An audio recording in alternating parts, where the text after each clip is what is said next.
Hey, what is this? மரம் வளர்ப்போம் மழை பெறுவோம். Did you know trees can actually help make it rain? Really? How do they do that? Through something called transpiration. Trees take up water from the ground and release it into the air as water vapor. And that help make rain? Yes, the water vapor rises and contributes to forming clouds. Once the clouds are full, it rains. Without trees, we might have less rain.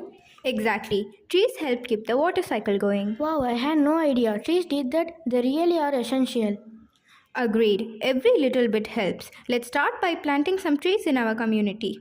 Great idea. Let's make it happen. Thank you for watching. Follow us for more videos.